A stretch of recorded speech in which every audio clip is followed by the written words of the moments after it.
Good evening, ladies. Day 20. Here we are on the home stretch and thoughts turn towards life after Whole30.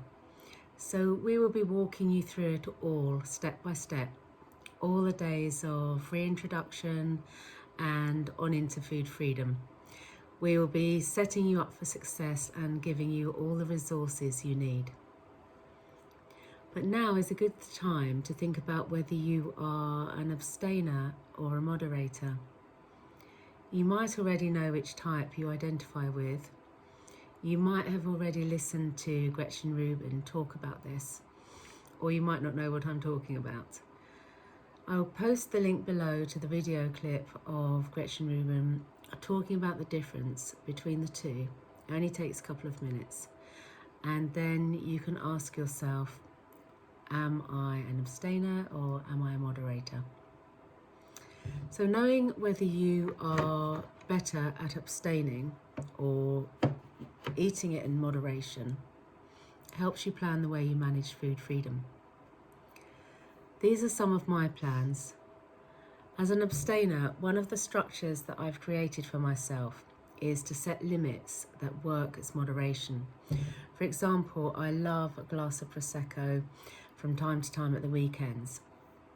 Now, if I have a full-size bottle open, I will struggle to moderate. So I now buy a tiny individual bottle that gives me one glass, and when it's gone, it's gone. I also love croissants. I lived in Paris for 2 years in my 20s, and I lived in the south of France for 3 years when our children were babies. But gluten is something that doesn't work for me. That's what I found out in my first reintroduction. It doesn't work for me on a regular basis. So my rule is a Sunday croissant only.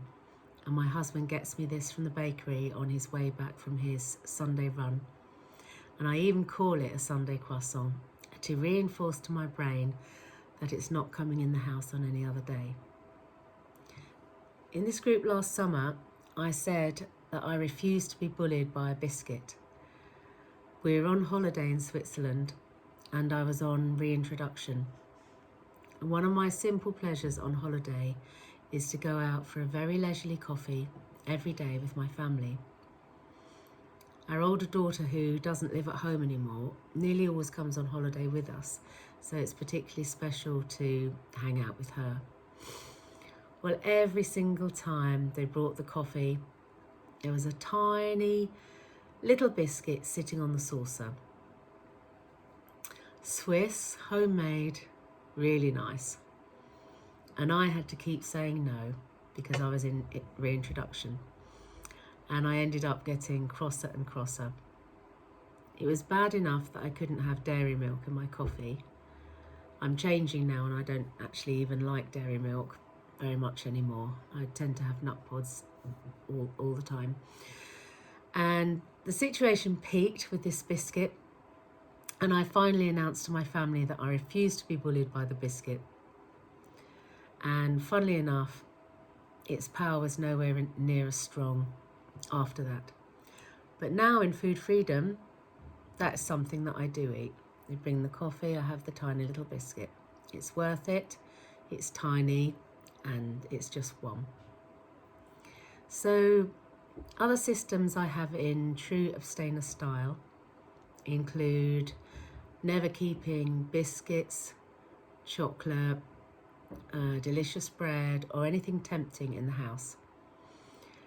My younger daughter, who still lives at home, often complains that the only things I have in the fridge and pantry are ingredients. She does have her own stash of snacks, but the rule is that she keeps them out of sight. These habits generally work for me. Christmas and birthdays are more difficult, but I'm making progress and learning all the time. I hope this is helpful in showing you real-life examples of how to create structures that suit your own personality types. So I'd love it if you came in the activity feed and told us whether you're an abstainer or a moderator and what kind of things you think you might put into place to help you once you get to the food freedom stage. Okay, bye ladies, I'll see you soon.